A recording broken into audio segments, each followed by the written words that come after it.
El ángel Gabriel. En los evangelios y en toda la Biblia se mencionan los nombres a dos ángeles. Uno de ellos es precisamente este ángel Gabriel. Y el otro es el arcángel Miguel. Cada uno de ellos con dos funciones diferentes completamente. Uno era un guerrero, el arcángel Miguel, y vamos a ver algunos pasajes. Y el otro, este que estamos hablando, el ángel Gabriel, era un mensajero, era el que Dios lo mandaba para que llevara el mensaje a todas aquellas personas que iban a ser, les iba a ser revelado un mensaje. El arcángel Miguel lo podemos ver en la carta de Judas, versículo 9, en donde el arcángel Miguel tiene una pelea con Satanás. Ahí lo tenemos. ¿Me lo puedes leer, por favor? Pero cuando el arcángel Miguel contendía con el diablo, ahí está, disputando con él por el cuerpo de Moisés, no se atrevió a proferir juicio de maldición contra él. Ahí está. Dijo, el Señor te reprende. Ahí está. Ahí vemos la revelación del arcángel Miguel, que él estaba designado para pelear, para luchar, y era enviado de Dios. Tenemos otro pasaje en Apocalipsis 12, versículos del 7 al 9, por favor. Después hubo una gran batalla en el cielo. Miguel y sus ángeles luchaban contra el dragón, y luchaban el dragón y sus ángeles, pero no prevalecieron, ni se halló ya lugar para ellos en el cielo. Y fue lanzado fuera el gran dragón, la serpiente antigua, que se llama Diablo y Satanás, el cual engaña al mundo entero. Fue arrojado a la tierra y sus ángeles fueron arrojados con él. Así es, aquí vemos que Miguel, el arcángel Miguel, tenía una función específica. Él era el que peleaba las batallas del pueblo. Él era el comandante, por decirlo así, del ejército celestial. Él traía un gran ejército de ángeles que venían a pelear. Y en todo momento vemos otros pasajes, pero para no alargarnos mucho no los vamos a analizar. Pero el arcángel Miguel siempre defiende físicamente la autoridad de Dios y lucha con los enemigos de Dios y sus escogidos. Siempre se le nombra en singular, o sea, no dice los arcángeles, dice el arcángel Miguel. Y esto, la Biblia lo anuncia, porque hay un pasaje en específico que nos indica que Jesucristo era ese famoso arcángel Miguel antes de venir a la tierra. Vamos a ver Primera de Tesalonicenses 4:16. Dice así, 4:16, por favor, hermanita Nere.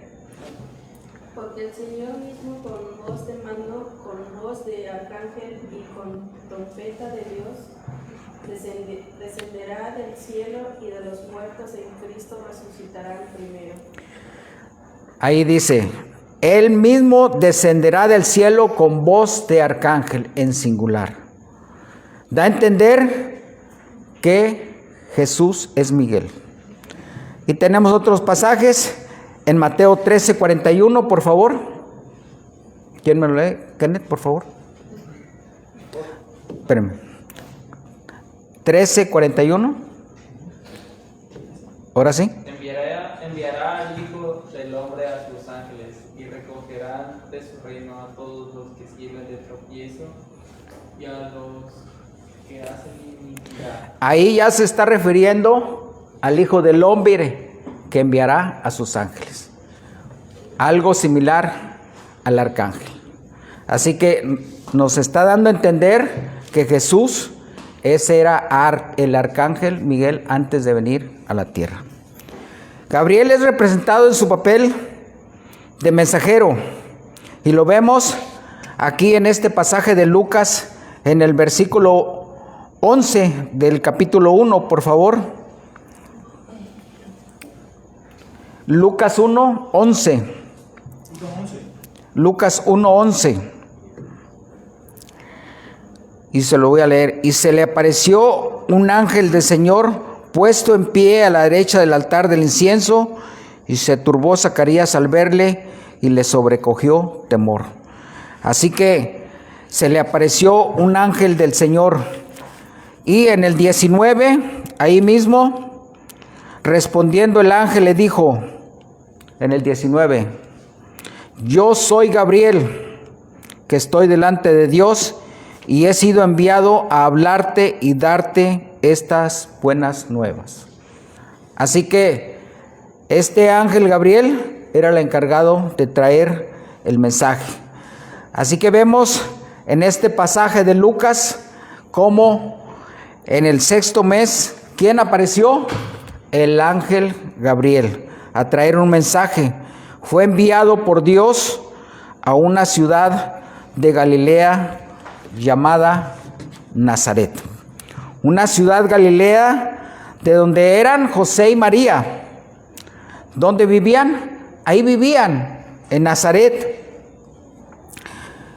Estaba esa ciudad muy lejos de la capital de Jerusalén. Una ciudad que era muy transitada por mercaderes gentiles, pero era dominada totalmente por los romanos. Jesús nació en Belén, efectivamente, pero creció en Nazaret. Y ya sabemos, de acuerdo con la cronología que escuchamos ahorita, por qué nació en Belén. Porque se habían levantado un censo y tuvieron que ir a la ciudad para ser contabilizados y pagar sus impuestos. Entonces, en ese trayecto, ¿quién nació? Jesús. Pero ellos, pasando el tiempo, regresaron a Nazaret, ¿verdad? Regresó con sus padres después del tiempo. En el 27, versículo 27, a una virgen desposada con un varón que se llamaba José, de la casa de David, y el nombre de la virgen era María. María, una mujer piadosa, una mujer joven, una mujer virgen, una mujer pobre. Dios escogió a esta mujer para darle precisamente una encomienda muy importante. Y ella respondió con un acto de obediencia que jamás alguien haya demandado. Una virgen que estaba comprometida con un varón llamado José, que era de la descendencia, no era de la casa, era de la descendencia de José, pero aquí nos la menciona como la casa de David. Y dice el 28, y entrando el ángel donde ella estaba, le dio este mensaje: salve, muy favorecida, el Señor es contigo, bendita tú entre las mujeres. 3 expresiones que pueden significar alguien que ha recibido abundante gracia de parte de Dios. 3 expresiones muy edificantes, ¿verdad? Dice ahí, salve, mujer favorecida, el Señor es contigo, bendita tú entre las mujeres. Mas ella, ¿cómo respondió cuando le vio? Se turbó. ¿Y a poco no era lógico que se turbara una mujer cuando un ángel se le aparece y le da este mensaje? ¿Cómo hubieran respondido ustedes, mis hermanas, cuando se les aparece un ángel y les da este mensaje? Eres muy favorecida, va a pasar esto contigo. ¿Cómo hubieran reaccionado?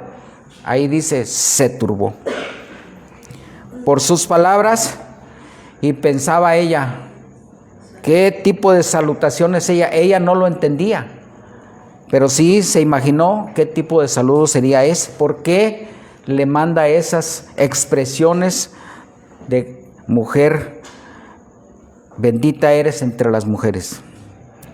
Entonces el ángel Gabriel le dijo, María, no temas, porque has hallado gracia delante de Dios. Y ahora concebirás en tu vientre y darás a luz un hijo y llamarás su nombre Jesús. Le dio hasta el nombre. ¿Por qué? Porque ese nombre tiene un gran significado para cada uno de nosotros. Lo debe de tener un gran significado. Significa Salvador, significa Dios salva. Y hermanos, cuando nosotros a veces vemos a una persona que se llama Jesús, ni nos imaginamos la trascendencia de ese nombre. Ese ángel le reveló a María precisamente el nombre. Mas este será grande y será llamado, ¿cómo? Hijo del Altísimo. Y el Señor Dios le dará el trono de David, su padre. Un trono que ya estaba anunciado también hacía muchos años, que ese trono había sido anunciado. Ese trono permanece hasta el día de hoy, Él sentado en ese trono. Él nunca ha dejado de estar en ese trono. Estuvo mientras estuvo en el cuerpo de ser humano, pero en cuanto Él resucita y regresa a su trono, Él permanece como Rey de Reyes y Señor de Señores. Y su reino no tendrá fin. ¿Por qué? Porque Dios es eterno, porque Dios no cambia, porque Dios ha existido por los siglos de los siglos y seguirá existiendo por los siglos de los siglos. Nosotros, mis hermanos, contrario a nosotros, que tenemos un tiempo de vida, nosotros sabemos cuándo nacemos, pero no sabemos cuándo vamos a partir, pero ciertamente en algún momento partiremos. Y Dios seguirá en su trono de gloria. Y ahí está anunciado, y Él sigue en el trono. Y Él seguirá, aunque nosotros ya no estemos en este mundo. Y reinará sobre la casa de Jacob para siempre, y su reino no tendrá fin, lo que les acabo de mencionar. Entonces María dijo al ángel: ¿cómo será esto? Pues no conozco varón. Ahí está precisamente en lo que le vino a anunciar el Espíritu Santo. Vas a concebir del Espíritu Santo, ¿verdad? No conoces varón y vas a permanecer así, porque será hijo del Altísimo, será hijo de Dios. Lógicamente, este niño que estaba siendo anunciado desde la antigüedad, desde los tiempos antiguos. Ya el pueblo judío ya conocía todo esto, ya ellos sabían, pero no sabían los tiempos. En los versículos siguientes, María recibió el honor de ser la madre biológica del Mesías. Este grandísimo honor le produciría el rechazo de sus propios parientes cercanos. Su prometido José estaría a punto de dejarla y se burlarían de ellos. Sin embargo, a María la alabarían todas las generaciones venideras hasta nuestros días. Su sumisión, su obediencia y su humildad le producirían mucho dolor y rechazarían y matarían a su hijo. Por eso es que ella guardó silencio todo el tiempo, fue sumisa al mandato que le había dado el ángel. Aunque ella desde el principio sabía que ese Mesías también vendría con un fin específico. Este Mesías estaba anunciado en Isaías 53,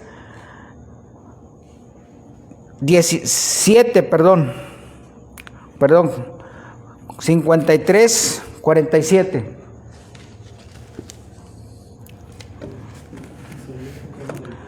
O 17, ¿no?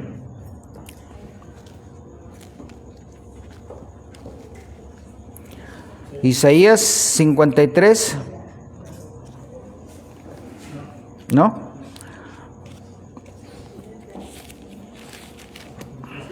Sí, 7. 7, ¿sí?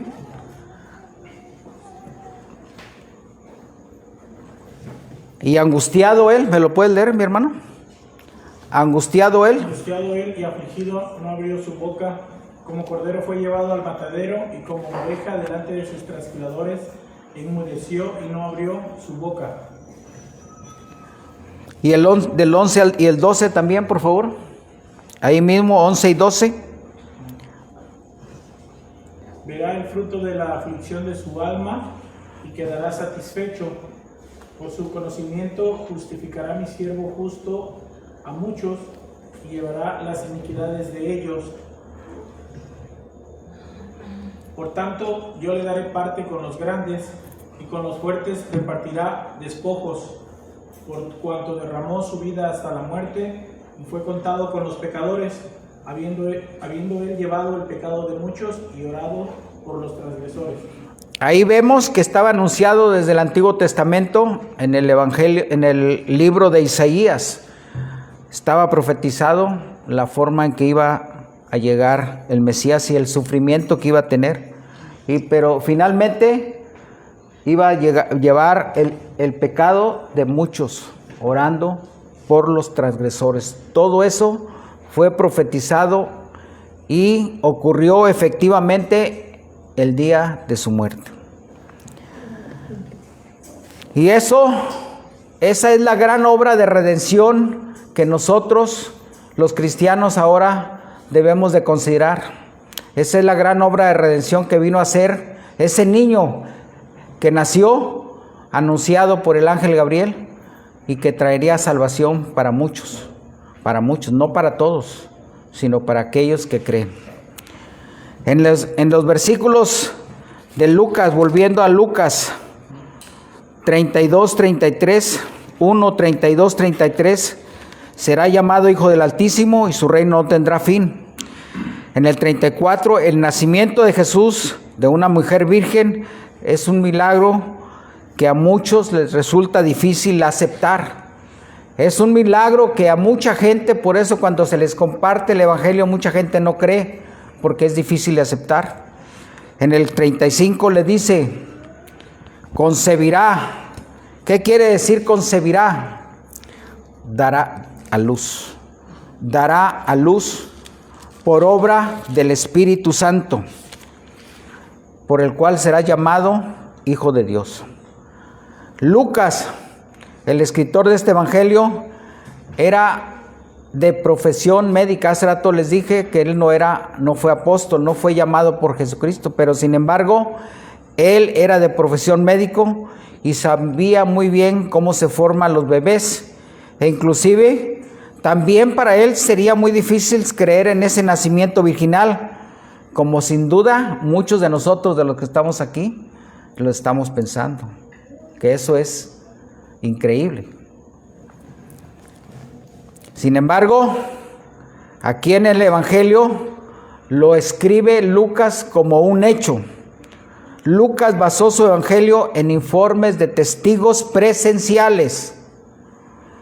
Y sin duda estos hechos ocurridos en estos 2 capítulos nos aclaran que Lucas habló con María y él creyó que Dios tiene el poder para crear un niño en un vientre materno.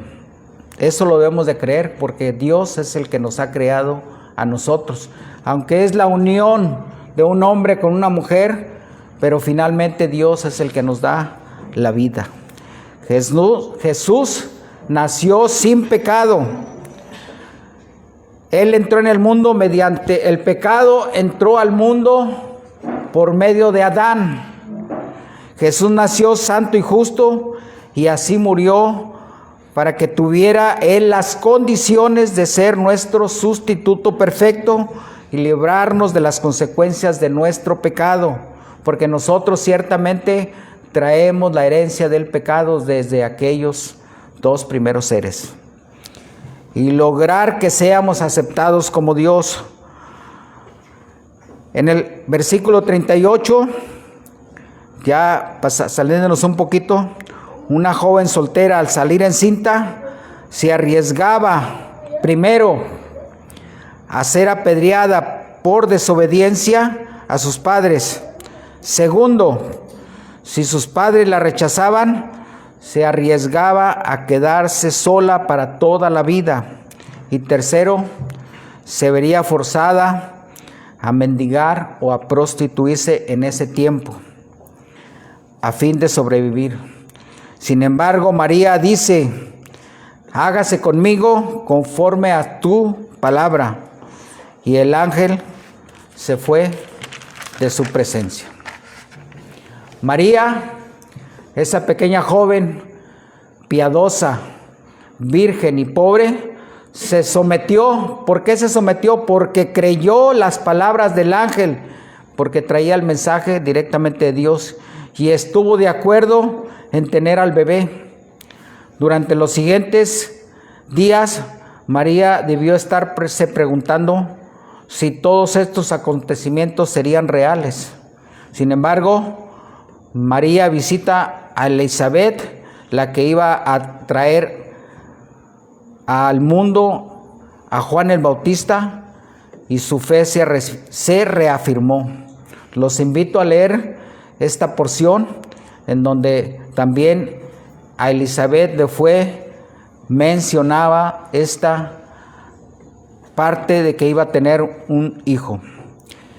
Y aquí, al leer este evangelio, no dudemos de lo que está escrito. Todo lo que está escrito aquí en la Biblia, en los evangelios, no es un mito, mis hermanos, ni tampoco lo tomemos como una bonita historia. Es un relato verdadero. Aquí tenemos el anuncio del nacimiento de el Salvador, o el nacimiento de Cristo, anunciado hacía muchos años. Él fue santo, sin pecado y consagrado a Dios desde su concepción. Él es la luz del mundo. Vino a librarnos de la esclavitud del pecado. Así que aprovechemos este tiempo para reflexionar y recordar mañana y todos los días el nacimiento del Salvador del mundo. Si cada uno de nosotros en nuestros hogares celebramos la Navidad, hagámoslo,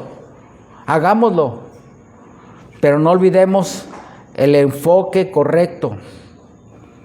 La Navidad se trata de Jesús, y aprovechemos este tiempo para compartir en familia y mostrar el amor de Cristo a otros, el amor de Cristo a todos.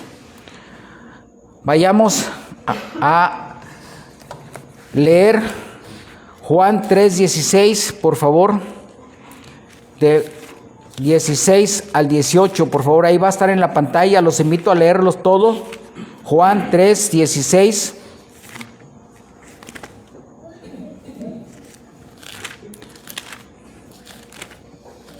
(16 al 18). ¿Lo tenemos ahí?